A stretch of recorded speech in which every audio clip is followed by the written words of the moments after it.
One Zambia, one nation, and thanks for joining us on Zanis News. To present, my name is Juliet Mtele. Top stories in the news tonight. Government to continue with the construction of markets. Wanga farmers trained in honey processing. RIA opens provincial offices in Joma. Plus Faz unveils new coach. Zanis News in detail. Vice President Mutale Nalumango has handed over the refurbished southern part of the Lusaka City Market to the local authority, which was gutted with fire in 2017. Mrs. Nalumango has disclosed that government will continue to construct more markets for traders and marketeers to allow them operate in designated trading places. Wupesendwe reports that the Vice President, however, gave a 2-week ultimatum to the Disaster Management and Mitigation Unit and the Ministry of Local Government and Rural Development to ensure that the issue of water and sanitation is addressed.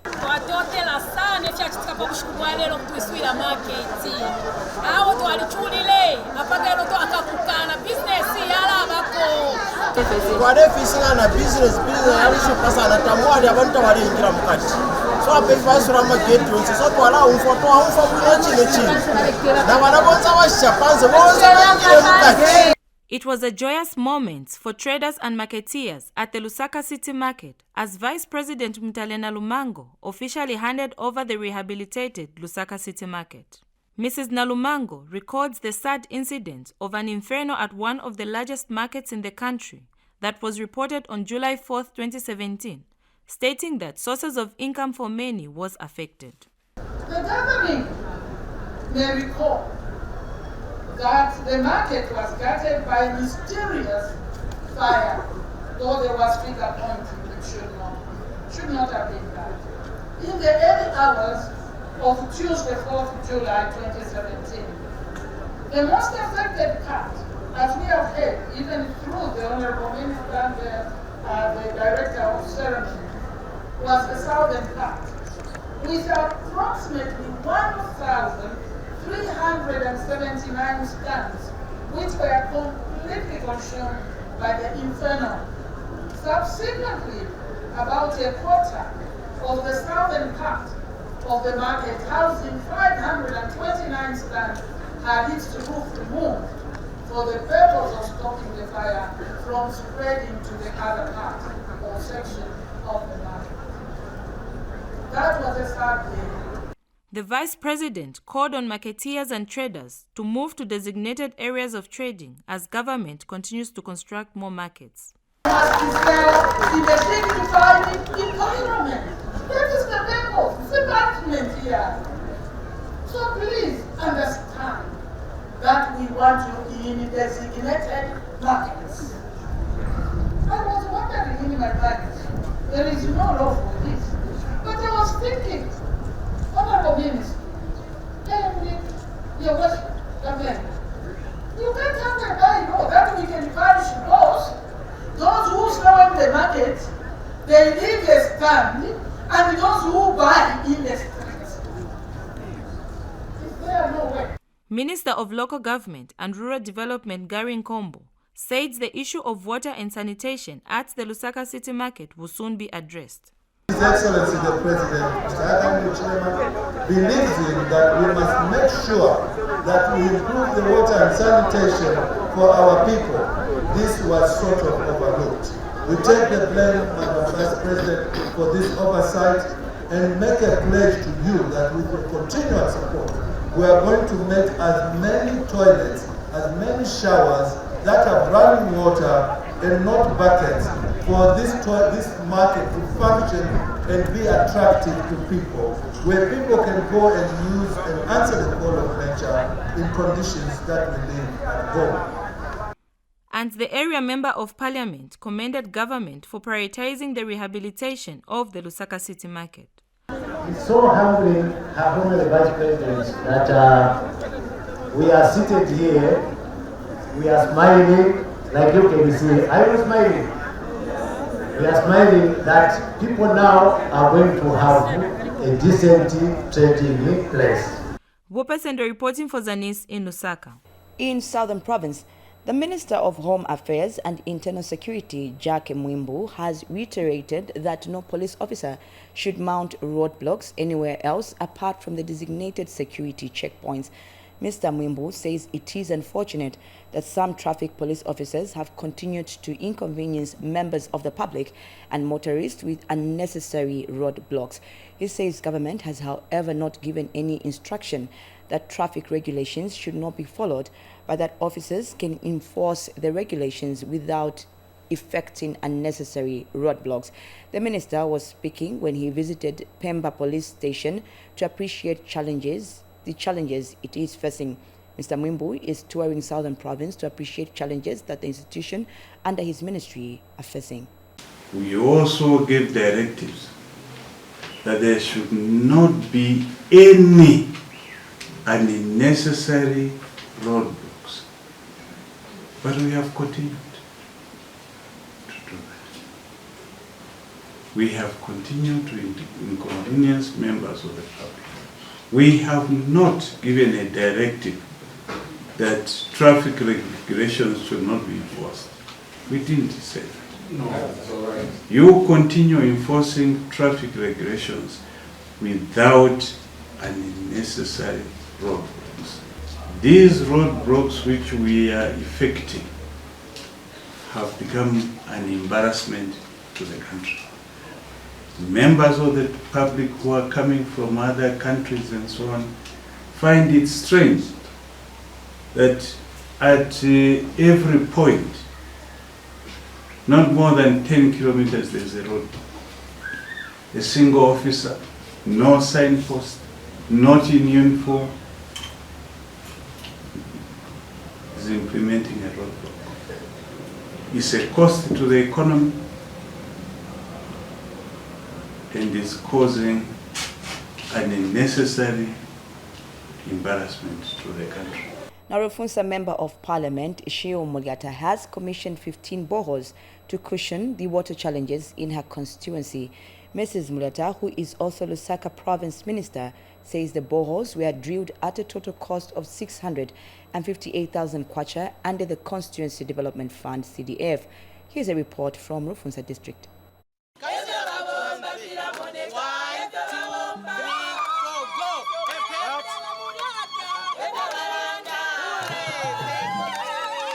She's back in Bundabunda ward of Rufunsa district in Lusaka province.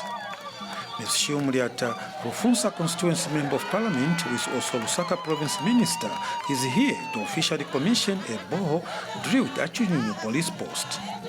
A total of 15 boreholes have been drilled in Rufunsa district under the Constituency Development Fund, CDF. This is not just on paper, it is reality, and this is what we are here to witness and celebrate today.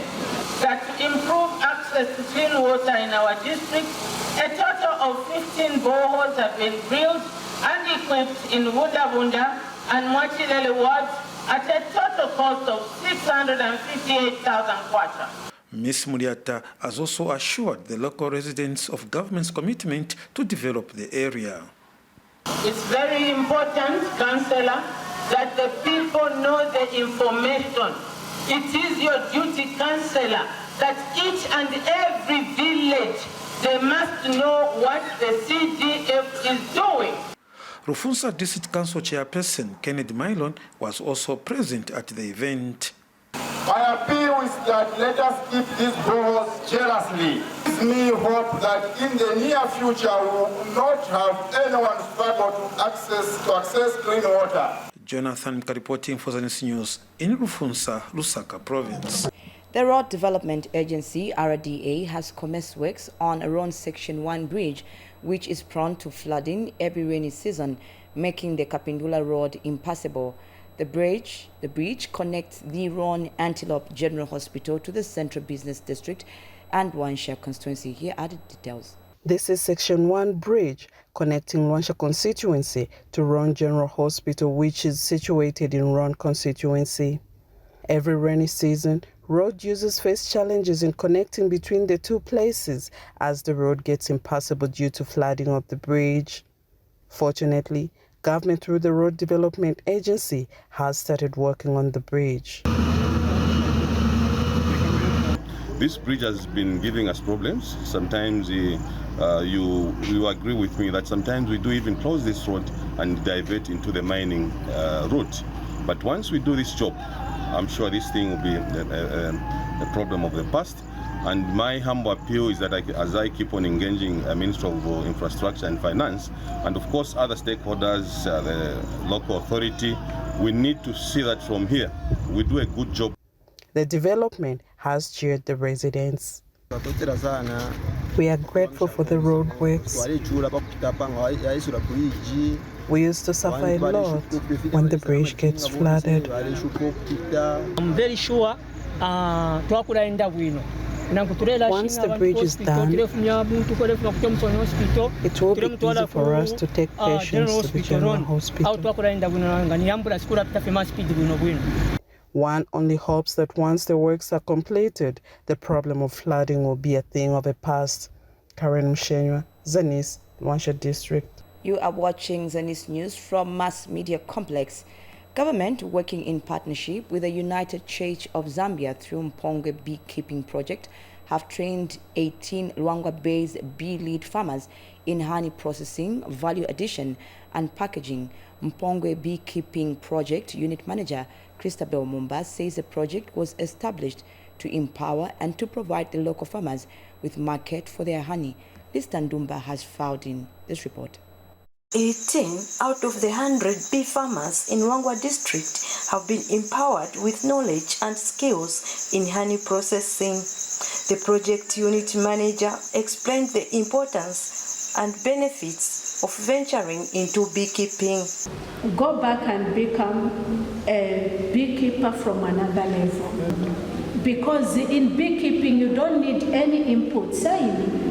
Every year in, year out, you just have to put up your hives and buy everything, just one-off investments, and that's it.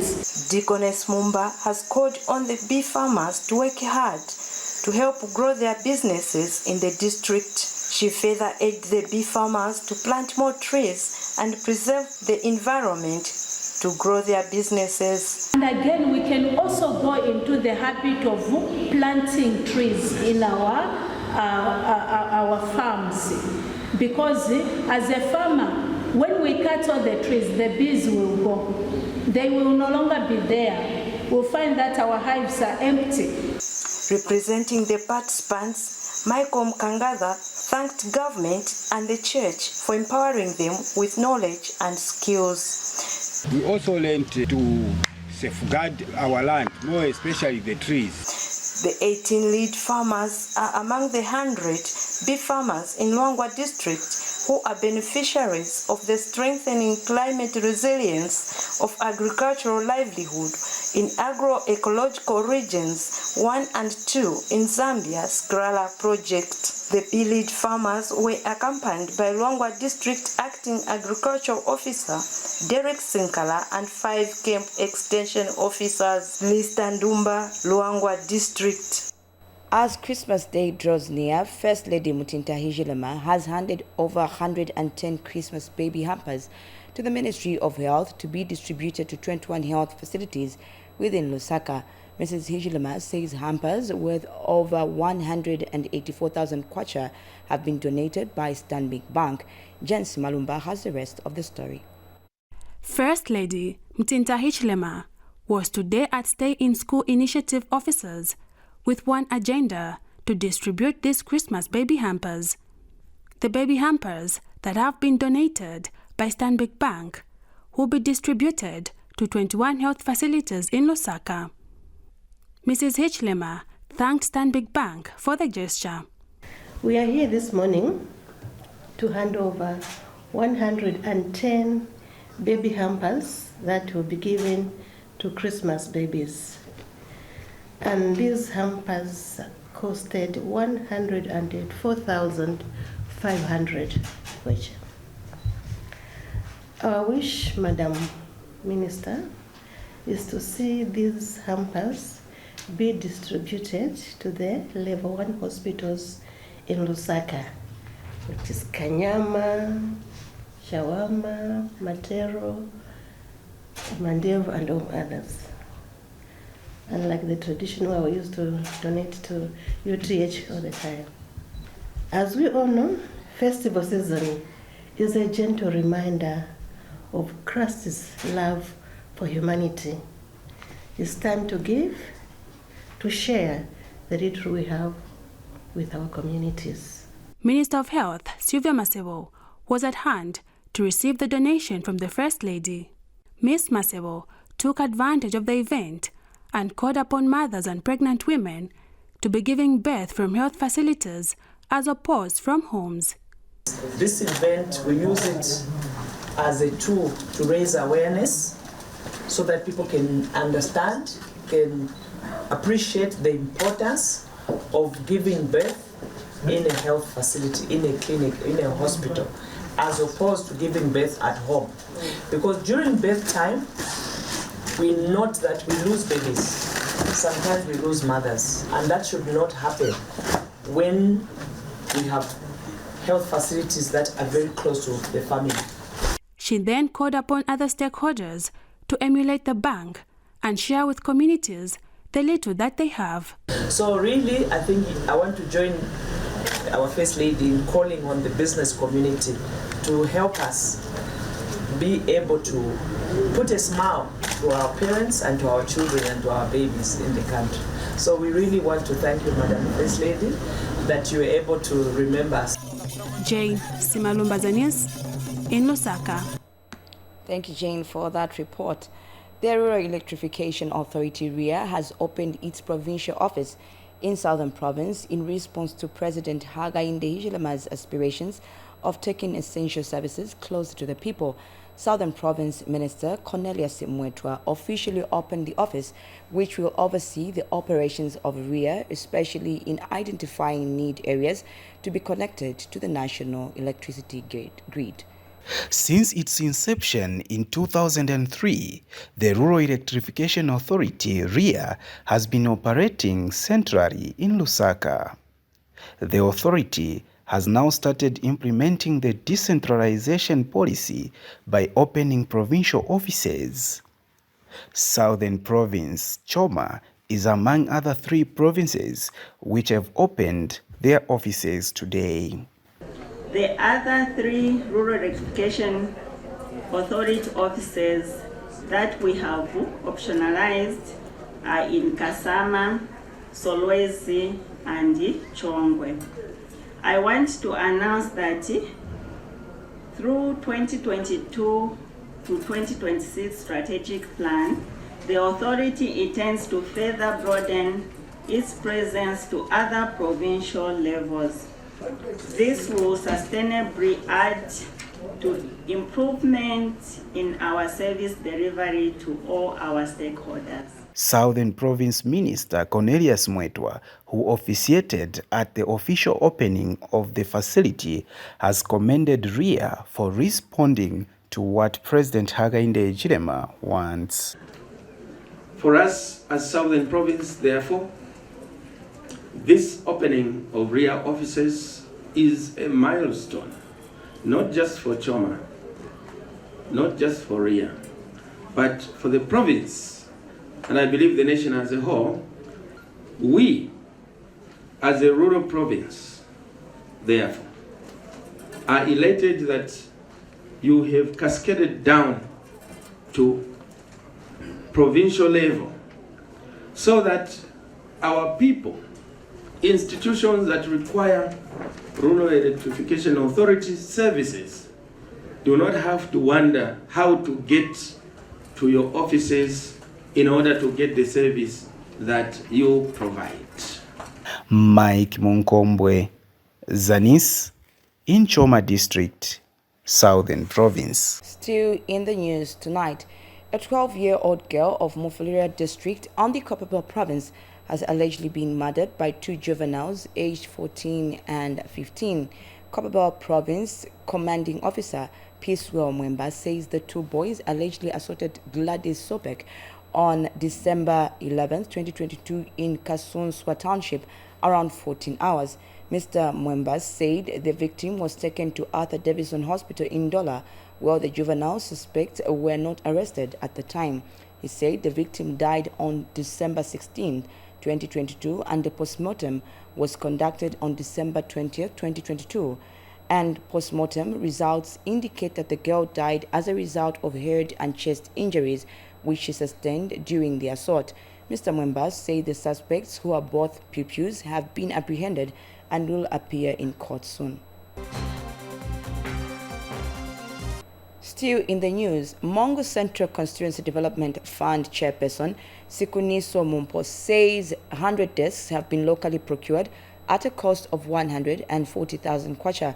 Mr. Mumpo says the desks will be distributed to Mandanga Combined Secondary School in Mongo. Darlington Kabambe filed in this report. The Constituency Development Fund is the only way that infrastructure development can be improved. For this reason, the Constituency Development Fund Committee in Mongo Central Constituency has embarked on purchasing school desks in order to improve the learning environment for learners in all the schools in the constituency. Skuniso Mupo is the Mongo Central Constituency CDF chairperson. Mongo Central Constituency CDF office.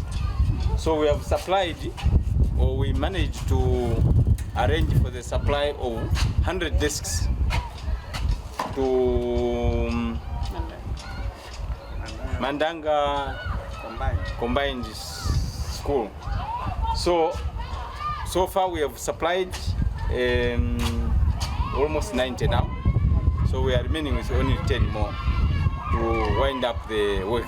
And Mongo Central Constituency Member of Parliament, Oliver Amtike, said in the next 3 years, no school-going child will be sitting on the floor. This is what CDF is doing in Mongo Central. You can see desks being purchased for all our schools where our children are currently sitting on the floor. So the idea is that in the next 3 years in Mongo Central, no child will sit on the floor. Everybody will have a desk.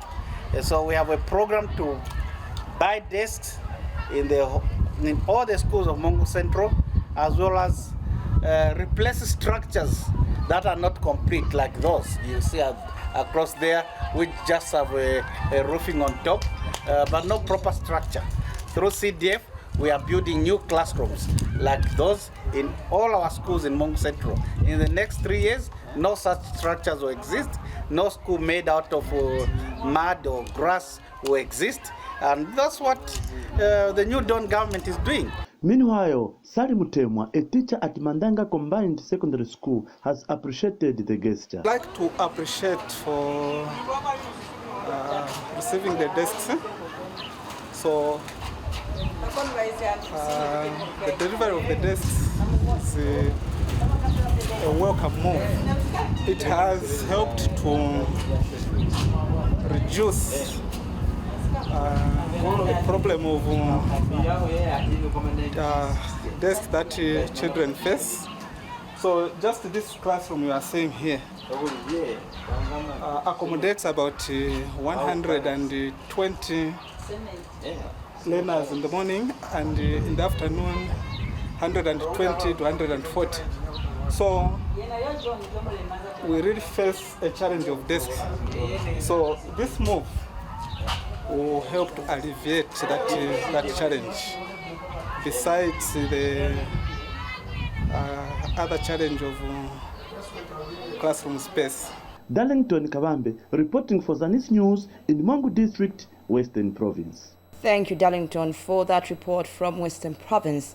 Now, finally, in the news, the Football Association of Zambia FAZ has unveiled Avram Grant as the new national coach on a 2-year contract, which is subject for renewal based on performance.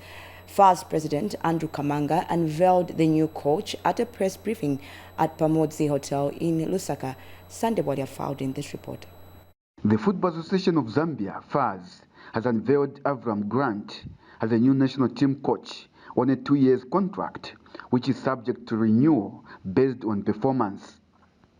FAZ President Andrew Kamanga unveiled the new coach at a press briefing at Pamoza Hotel in Lusaka today. Achievement We believe that the coming in of Mr. Avram Grant as Chipolopolo coach, we will be back among the elites of the African game. Mr. Grant is a well-known figure in the global football, having served in some of the most prestigious positions before. He has previously served as national team coach for Israel and Ghana. On the African continent, he led Ghana to the run-up spot of the 2015 Africa Cup of Nations, which was held in Equatorial Guinea. His club managerial career has seen him coach Maccabi Tel Aviv, Portsmouth, Chelsea, West Ham, and a number of other clubs. And Coach Avram Grant expressed happiness to be given a chance to coach the Zambia national team. Thank you for the choosing of me. But as you see, the young national teams of Zambia now improving a lot, big achievement. And I think this is the base for building something good for the present and the future. And this is things that I like to do. So I came here because of the challenge, and I hope that when I will leave here, that after 2 years or more, I will look around and say that we did a good job and also build a foundation for the future. Meanwhile, Zambia Sports and Fans Association, patron Pastor Peter Makembo, is elated for the new coach. Yeah, in the first place, we are very happy that what we were waiting for has come to pass. Because to us, for sure, 18 million plus Zambians, we are all coaches. We know how to handle the team on the terraces and when we are viewing. Now that the actual person has been unveiled, we salute fans for the job order that they have given us the money to handle the national team bench. Our only appeal is that we should not take a criticism against him so negatively, because he hasn't known yet what a country is in terms of selection of the players. The new coach is expected to guide the national team to be back among the elite of the African game. For Zanis in Lusaka, I am Sunday Warrior. As we end the news, a reminder of the top stories. Government to continue with the construction of markets. Rwangwa farmers trained in honey processing. RIA opens provincial offices in Joma. Plus Fals unveils new coach. Thank you so much for staying with us. Remember, we are one Zambia, one nation. My name is Juliet Mutala saying bye-bye and God bless.